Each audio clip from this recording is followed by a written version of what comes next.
asalaamaaleykum wa rahmatullah. jërëjëf Babacar. ñu ngi kontaan bu baax.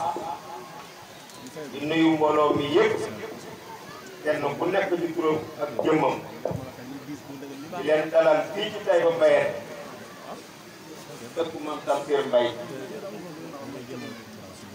dëkku Maam Tamsir Mbaye. di wax ne kontaan nañ tey trop.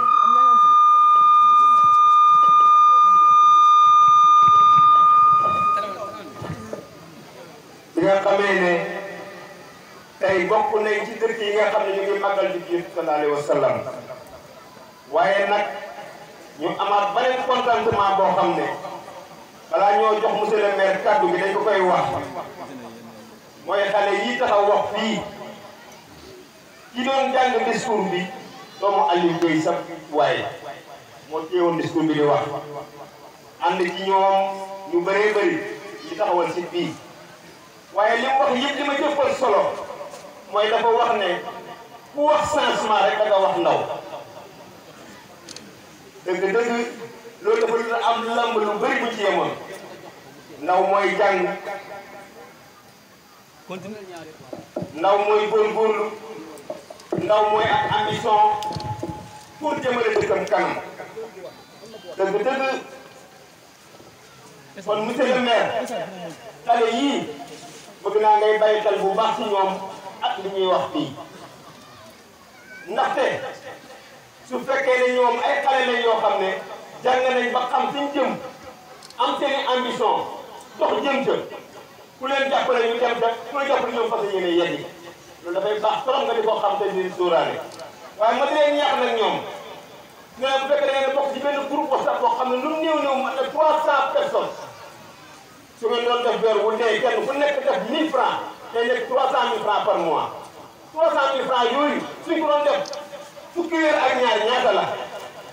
ambition yi nga xam lu bëri da ngeen ko ci mën a def site bii ngeen di wax mën na koo doxal dispensaire bi ngeen di soxla ëllëg mën ngeen koo tabaxu ci infirmier et cetera kon dama ne ànd leen nekk benn lëkkaloo leen góorgóorlu leen jëm ca kanam kenn du leen ko defal yéen a ko defal seen bopp misaal maa ngi nii tey matériel bi nekk fii lu ngeen ci moomul ñëw na su doon 198 yéen a ko moom li ci def ngeen xaar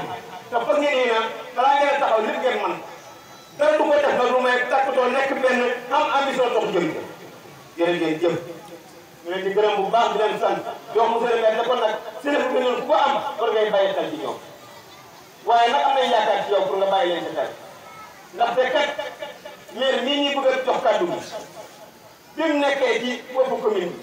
mooy njëkk a woote CRD pour gàmmu Taïba Bayène engagement yéen fi jëloon yëpp mu matal dañu du ko def nag ba bis yàlla tey jii malgré ren jii li Covid bi am def nañ réunion en distance Amadou Dia secrétaire am dafa nekk Ndakaaru ñun président commission yi ànd ak moom yëpp mu di ñu woo benn par benn di wax ne lii ak lii laa fas yéene def ci Taïba lépp lu mu doon def benn mu yokk ko ñaar kon monsieur le maire ñu ngi lay ndokkeel bu baax ci turu xale yëpp waaye di leen ndokkeel nag ci turu imam ak turu xalifa Maam Tamsir Mbaye mi nga xam ne tey moo doog fii ñu ngi lay wax ne kontaan nañ bu baax ci ni ngay àndee ñun ambition yi nga am pour jëmale commune bi kanam te Taïba Bayène bokk ci dëkk yooyu ci commune ci 22 villages yi Taïba Bayène bokk ci ñu xam seen di nga ko jox bu baax nga di jox jëm ci nga ànd nag ak délégation boo xam ne bu am solo la Alisane bindal na ma lii waaye daaw la mu fi liiroon mais dugal lii naa ko mënu ko ñàkk nii parce que boo nga jógee ñëpp ak topp sa kaw soo jëlee kàddu bu tuddul day mel ni dañuy ànd ak yow dafee na sëful kon dama koy bàyyi moom liiral boppam gis ko comme boo ko liiree mu liiraa ko day nekk répétition loolu moo tax ma bëgg bàyyi moom mu liiral ko boppam yéen ñëpp ngeen xam ñun ñëpp ñu xam ne ñi ñoo ànd ak moom imam bàyyi ma liir ko bon kay bu fekkee doo ko liir yow dama doon fay liir nga liir ko rek loolu moo tax ma bëgg ma bañ ko